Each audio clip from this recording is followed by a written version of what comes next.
memenuhi asupan gizi belum ya?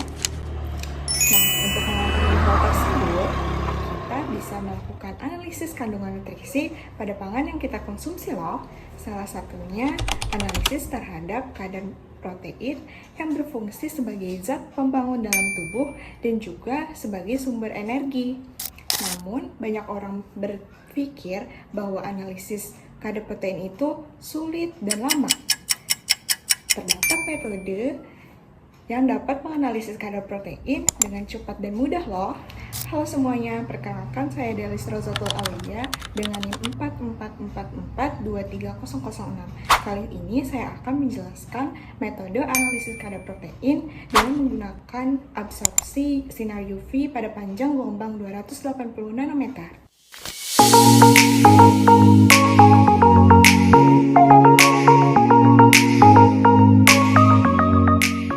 Protein sendiri merupakan susunan kompleks yang terdiri atas asam amino esensial dan asam amino non-esensial.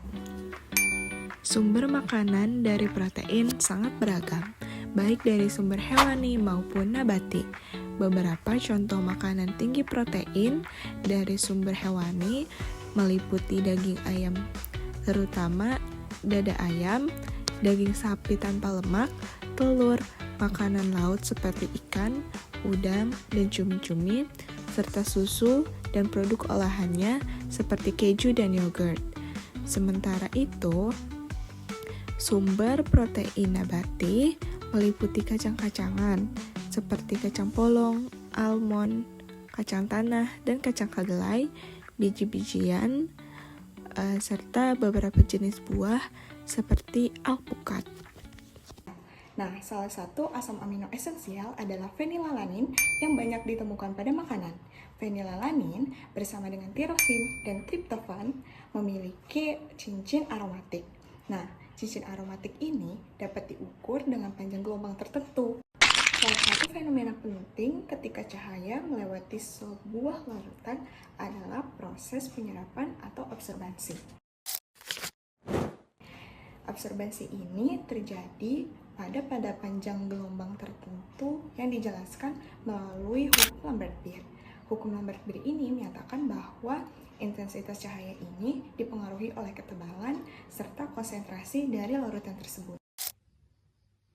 Pada spektrofotometer, cahaya yang berasal dari sumber cahaya pada panjang gelombang tertentu merupakan cahaya polikromatik yang akan dirubah menjadi cahaya monokromatik. Ketika cahaya dari sumber cahaya dilewatkan pada larutan sampel, terdapat sebagian cahaya yang diteruskan atau transmisi dan sebagian lain akan diserap atau absorbansi. Kemudian, detektor akan menangkap cahaya sehingga mengukur absorbansi yang kemudian akan ditampilkan pada layar monitor di spektrofotometer. Pada analisis kadar protein menggunakan metode absorpsi sinar UV pada panjang gelombang 200 nanometer, terdapat beberapa alat dan bahan yang diperlukan, yaitu pertama, spektrofotometer gratis, ada kuvert, larutan sampel, dan buffer fosfat. Prosedurnya diawali dengan preparasi sampel, kemudian mengisikan sampel ke dalam kuvert. Setelah itu dinyalakan spektrofotometer dan diatur pada panjang gelombang 280 nanometer. Kemudian kalibrasi dengan blanko dan dilakukan pengukuran sampel. Kemudian absorbansi larutan sampel akan diketahui pada layar di spektrofotometer. Absorpsi sinar UV pada panjang gelombang 280 nanometer ini digunakan untuk memperkirakan kandungan protein atau kadar protein dalam larutan sampel. Namun, untuk memperoleh hasil yang lebih akurat, dilakukan pengukuran dengan panjang gelombang 260 nanometer. Hal ini bertujuan untuk melihat kemungkinan kontaminasi protein oleh asam nukleat. Kemudian, kadar protein dapat ditentukan dengan rumus berikut.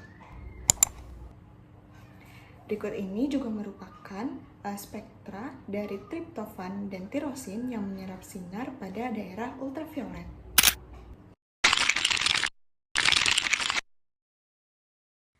Panjang gelombang 280 nanometer digunakan dalam pengukuran protein karena asam amino dengan gugus aromatik seperti triptofan dan tirosin menyerap cahaya yang tinggi pada panjang gelombang tersebut, sehingga menghasilkan pengukuran yang akurat.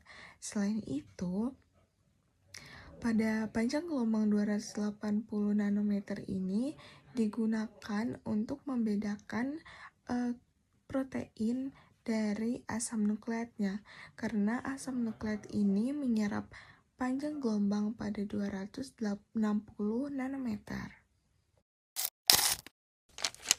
Metode absorpsi sinar UV pada panjang gelombang 280 nanometer ini dibedakan atas daya serapnya, yaitu daya serap dekat dan daya serap jauh. Nah, kedua daya serap ini memiliki keuntungan dan kelemahan masing-masing.